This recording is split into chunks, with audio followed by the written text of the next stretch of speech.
विशेला है। कनेर का फूल सुगंध नहीं है, कनेर के पुष्प में कोई सुगंध नहीं, कोई तत्व नहीं। पड़ा है, केतकी हंस रही है, केवड़ा हंस रहा है, चंपा हंस रहा है। दुनिया के लोग जिस पर हंसते हैं, दुनिया के लोग जिस पर उंगली उठाते हैं, दुनिया के लोग जिससे नफरत करते हैं, मेरा महादेव उससे प्रेम करता है, मेरा महादेव उसको प्यार दे दिया धक्का किसी। दुनिया के लोग जिससे नफरत करते हैं, दुनिया के लोग जिसको धिक्कार देते हैं, धतूरे को कौन पूछे, कांटे वाले पौधे को कौन पूछे, कनेर को कौन पूछे। कोई पशु पक्षी नहीं खाता कनेर को। विष भरा है, आंकड़े में विष भरा है, मंदार में विष भरा है। समी के पत्ते कांटों में पैदा होते हैं, बेलपत्री का पत्ता कांटों में पैदा होता है। सब में कुछ ना कुछ दोष है, फिर भी मेरा महादेव उनको स्वीकार करा हुआ है। मेरा महादेव उसको स्वीकार, दोष है, वो दोष दुनिया को दिखता होगा। लोग कहते होंगे बेलपत्री में कांटे हैं, समी के पत्ते में कांटे हैं। लोग कहते होंगे कनेर जहरीला है, शंकर जी को चढ़ाना नहीं चाहिए। धतूरे में कांटे हैं, भांग में ऐसा है, उसमें ऐसा है। दुनिया के लोग इनमें दोष देखेंगे, पर मेरा महादेव दोष में भी कुछ अच्छा देख लेता है। नारद जी ने देखा, सब हंस रहे थे। कनेर के पुष्प को नारद जी ने तोड़ा। तोड़ते तोड़ते आकाश मार्ग से नारद जाते जाते उस कनेर के पुष्प को एक कैलाश की शिला पर रख दिए। कैलाश की शिला पर वो कनेर का पुष्प रखा था, उस कनेर के पुष्प को भृंगी ने उठा लिया। भृंगी ने,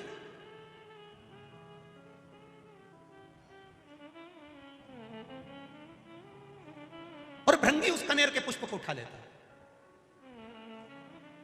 श्रृंगी ने देखा कि भृंगी ने कनेर का पुष्प उठाया। श्रृंगी ने आवाज लगाकर कहा, भृंगी क्या कर रहे हो? भृंगी कह रहे हैं, मैं जब महादेव से मिलकर आया था तो महादेव के आज चरणों में कोई पुष्प नहीं था।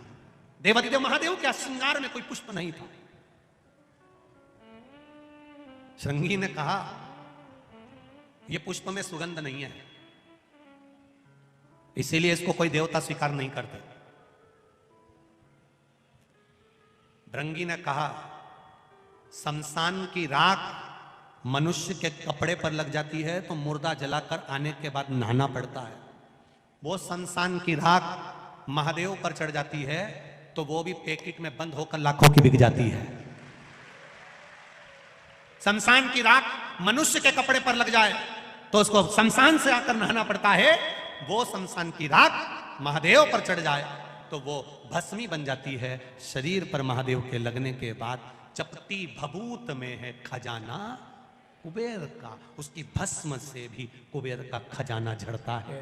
तो ये कनेर भी कुबेर के खजाने से कम नहीं होगा, मेरा विश्वास कहता है, ये मेरा विश्वास कहता है। भृंगी ने कनेर का पुष्प उठाया, ले गया।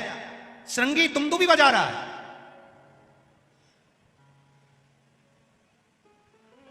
श्रृंगी दुमदुमी बजा रहा है। देवी भागवत कह रही है, कुर्म पुराण कह रही है।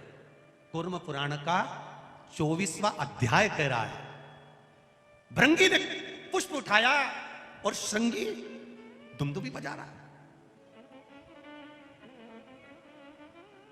दुमदुमी,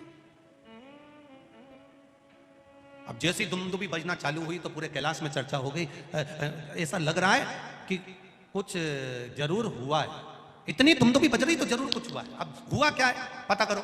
माता पार्वती जी ने गणेश जी को भेजा, माता पार्वती जी ने कार्तिकेय को भेजा। माता पार्वती जी ने जब गणेश कार्तिकेय को भेजा तो गणेश जी महाराज ने अपनी सूंड में जल भरकर ऊपर की ओर फेंका। देवताओं को लगा जरूर कोई बात है। सारे देवता आकर खड़े हुए। हुआ क्या है? दुमदुमी अचानक क्यों बजने लगे? अपने गांव में अचानक ढोल बजने लगे तो पता तो करना पड़ेगा कि हुआ क्या है, किसके घर छोरा हुआ, किसके यहाँ शादी हुई, किसके यहाँ क्या हुआ। तो मालूम पड़े कि साहब ना तो छोरा हुआ ना शादी हुई, फिर ढोल क्यों बजे? तो के साहब वो मांगने वाला कोई आया है तो वो आटा मांग रिया है तो ढोल बजा रिया। तो क्या मांगने के लिए ढोल की क्या जरूरत पड़ गई? तो क्या लोगों की बेल बजाओ तो गाली दे, ढोल बजाओ तो ताली बजाओ, तो इसलिए ढोल बजा। तो इसने आखिर बात क्या है? दुमदुमी बजी तो क्यों बजी? दुमदुमी बजने का कारण क्या है? जो दुमदुमी का नाद पड़ा सारे देवता आकर खड़े हो गए। इतने में भृंगी ने एक कनेर का पुष्प मात्र कनेर का जिसमें विष भरा हुआ है, किसी काम का नहीं, जिसमें सुगंध तक नहीं है, जो कोई काम का नहीं था, उस कनेर के पुष्प को भृंगी ने देवाधिदेव महादेव के चरणों में जैसे ही रखा, पार्वती जी ने उस पुष्प को देखा, देखकर विचार करा, जो भी सुगंधित पुष्प आता था शिव जी के ऊपर चढ़ता था, भले इसमें विष भरा है, क्यों ना ये भी शिव पे चढ़े। पार्वती जी ने उठाकर शंकर भगवान के कानों में उस पुष्प को लगा दिया। कनेर का वो फूल आज भी शंकर भगवान के फोटो में, पुराने फोटो में, पुराने चित्र में शिव जी के कान में लगा हुआ। कभी कभी किसी ने दर्शन करा किसी ने ऐसा दर्शन कि शिव जी के कान में कनेर का फूल लगा हुआ देखा होगा। तब पार्वती जी ने कानों में उस पुष्प को लगाया। देवाधिदेव महादेव नेत्र बंद कर स्मरण करते हुए देख रहे हैं। देवता खड़े होकर अपने आप को विचार कर रहे हैं कि यह पुष्प शिव जी पर कितना सुशोभित हो रहा है, यह पुष्प हमको भी मिलना चाहिए। भगवान शिव ने नेत्र खोलकर कहा, यह मुझ पर चढ़ा है, देवताओं को भी प्रिय लगा है, सभी देवताओं को कनेर का पुष्प समर्पित होगा और वो कल्याण करने वाला। जहां पर पति और पत्नी के संबंध बेकार हो जाते हैं, विवाद हो जाता है, अदालत में बात पहुंच जाती है, परिवार वालों पर दहेज का केस चालू हो जाता है, कहीं ना कहीं किसी ना किसी रूप में कार्रवाई चालू हो जाती है, पति पत्नी में वापिस प्रेम को बढ़ाया जाए। उस प्रेम को बढ़ाने के लिए शंकर भगवान का समझ लीजिए, शिवलिंग, कनेर के पुष्प की माला, काई के पुष्प की, कनेर का वो पीला जो फूल होता है, आप टीवी पर दर्शन कर रहे होंगे, कनेर के पुष्प की माला जो ऊपर जलाधारी लगी है, जिस जलाधारी में से बूंद बूंद पानी गिरता है, ये शंकर भगवान की 5 बेटियों का स्थान है। कौन कौन सी बेटी, नाम ले, जया, विषहरा, श्यामली बारी, दौतली और 5वें नंबर की देव। ये शिव जी की 5 लड़की हैं जो पानी बूंद बूंद नीचे गिरा रही है। शंकर भगवान की बेटियों के स्थान से शंकर भगवान की जो ये जलाधारी है, जलाधारी अशोक सुंदरी वाला स्थान, ये जो जलाधारी है, बेटियों के स्थान से जलाधारी तक जो कनेर के माला बनाकर स्पर्श कर कर लगा देता है, शिवरात्रि के दिन प्रदोष काल के समय पर उस पति पत्नी में कितना भी झगड़ा हो रहा हो, आपस में प्रेम बनना प्रारंभ हो जाता है। अदालत का केस धीरे धीरे समाप्त होने, अदालती कार्रवाई।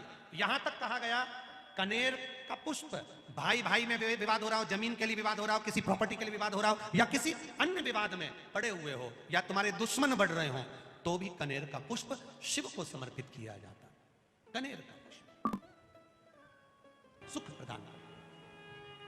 2 पुष्प ऐसे हैं जो भगवान शंकर को नहीं चढ़ाए जाते, एक केतकी, एक केवड़ा। और चंपा भी भगवान शंकर को चढ़ती है, पूरे साल नहीं चढ़ती, केवल भादों के महीने में चढ़ती है, उसके सिवाय नहीं चढ़ती। क्या कारण था? केतकी की कथा तो यहां पर शिव महापुराण में आ जाती है कि केतकी ने एक गलती कर दी थी। ब्रह्मा जी शंकर भगवान के शिवलिंग का दर्शन करने के लिए ऊपर जाते गए, शिवलिंग का छोर नहीं मिला, शीश नहीं मिला। ब्रह्मा जी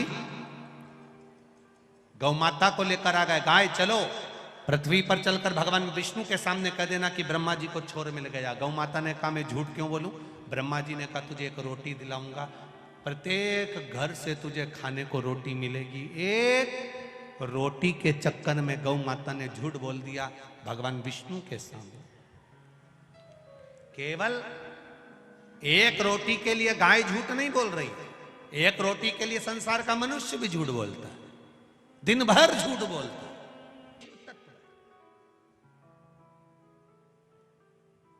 ये उघड़दानी की कथा। केतकी तूने झूठ बोला, झूठ बोल दो, कहीं पर भी बोलोगे चलेगा, पर शिव के धाम पर नहीं, शंकर के पास नहीं, शिव महापुराण में नहीं, शंकर की चौखट पर नहीं, शंकर के द्वार पर नहीं, शिव जी के ओटले पर नहीं। पहले के समय में अदालत नहीं होती थी, पहले के समय पर अदालत नहीं होती थी, पहले के समय पर पंचायत नहीं होती थी। पहले के समय पर अगर कोई गड़बड़ करता था उसको शंकर जी के मंदिर ले जाते थे, उठा गंगा जली और कह दे तूने ऐसा नहीं किया।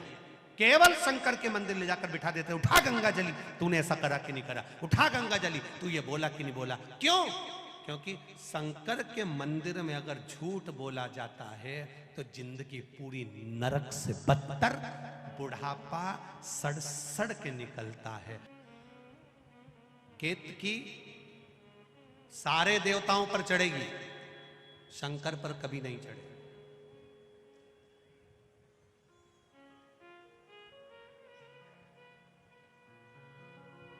केवड़ा शिवजी पर क्यों नहीं चढ़ता? केवड़े का पुष्प शंकर तक क्यों नहीं पहुंचता? केवल एक कारण, चंपा साल भर भगवान देवादिदेव महादेव पर क्यों नहीं चढ़ता? केवल भादो का महीना, केवल एक भद्रपद, बाकी का समय नहीं। कारण क्या है? केवल निंदा में व्यस्त रहता था।